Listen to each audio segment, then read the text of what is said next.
Bismillahirrahmanirrahim. Assalamualaikum warahmatullahi wabarakatuh. Nama saya Ulfa Hoironisa. Saya di sini sebagai guru mata pelajaran sejarah.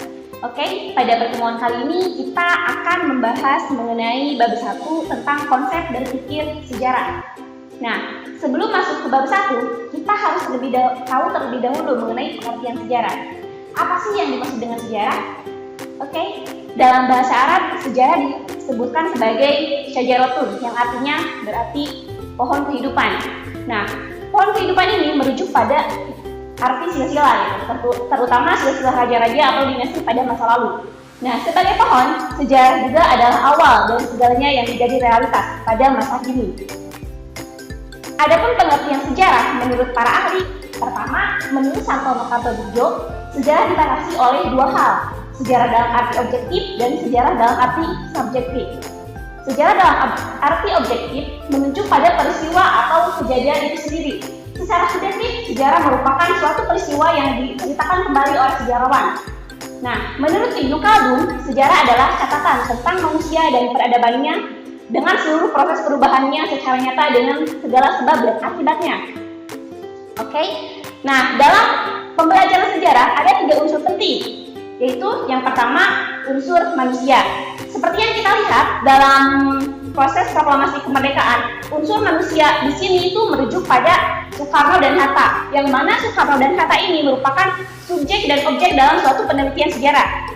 Unsur yang kedua adalah unsur ruang. Di sini bisa dilihat unsur ruang yang ada dalam peristiwa proklamasi kemerdekaan itu adalah Jalan Pegangsaan Timur nomor 56 Jakarta, yang secara otomatis unsur ruang ini merujuk pada di mana tempat terjadinya suatu peristiwa tersebut. Nah, unsur yang ketiga adalah unsur waktu. Seperti yang kita ketahui bahwa peristiwa proklamasi kemerdekaan ini bertepatan pada tanggal 17 Agustus 1945. Nah, oke, setelah kita memahami 3 unsur tersebut, mari kita masuk pada cara berpikir sejarah.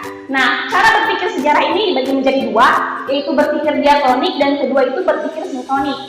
Yang pertama berpikir diakronik. Nah, berpikir diakronik itu adalah berpikir mengenai peristiwa sejarah secara menyeluruh dalam rentungan waktu yang sangat panjang, tetapi terbatas pada ruang.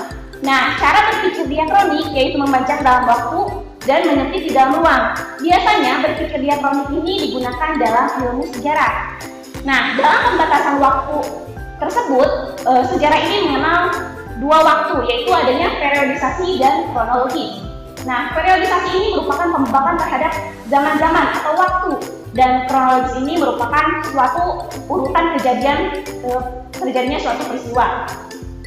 Nah, di sini ada contoh berpikir kronologis dalam sejarah. Bisa kita lihat kronologis tentang peristiwa proklamasi kemerdekaan. Yang pertama itu tanggal 6 Agustus, kota Hiroshima dibom atom oleh sekutu. Selanjutnya tanggal 9 Agustus, kota Nagasaki dibom atom oleh sekutu. Tanggal 14 Agustus, Jepang menyerahkan pasyarat kepada sekutu.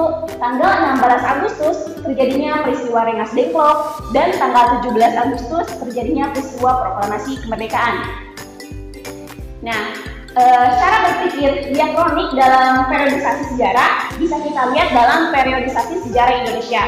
Yang pertama itu ada masa prasejarah, masa Hindu-Buddha, masa Islam, masa kolonialisme, masa pendudukan Jepang, masa revolusi, masa Orde Lama, masa Orde Baru, dan masa reformasi di zaman sekarang.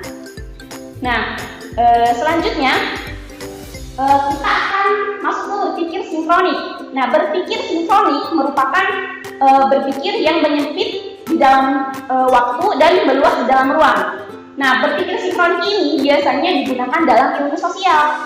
Nah, biasanya kajian dalam berpikir sinkronik ini lebih menitikberatkan pada penelitian tentang gejala-gejala yang meluas dari suatu peristiwa, tapi dengan waktu yang sangat terbatas. Nah, perbedaan antara berpikir sinkronik dan diakronik bisa kita lihat dari 2 buku ini ya. Buku yang pertama itu tentang berpikir sinkronik, yaitu penulisannya itu melebar di dalam ruang, karena di sini pembahasannya itu tentang perubahan sosial yang ada di Yogyakarta. Dan yang kedua itu adalah buku tentang kota Yogyakarta tempo dulu yang berangka tahun. Di sini kita bisa melihat penulisannya itu memanjang di dalam waktu. Nah, oke, untuk materi pertama sekian dari saya. Wabillahi taufiq wal hidayah. Wassalamualaikum warahmatullahi wabarakatuh.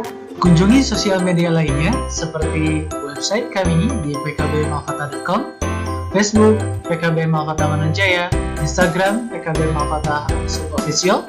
Dan terima kasih telah klik video ini. Jangan lupa like, comment, share, and subscribe untuk menunjukkan dukungan kamu terhadap channel ini. Enjoy the video PKB Malkata.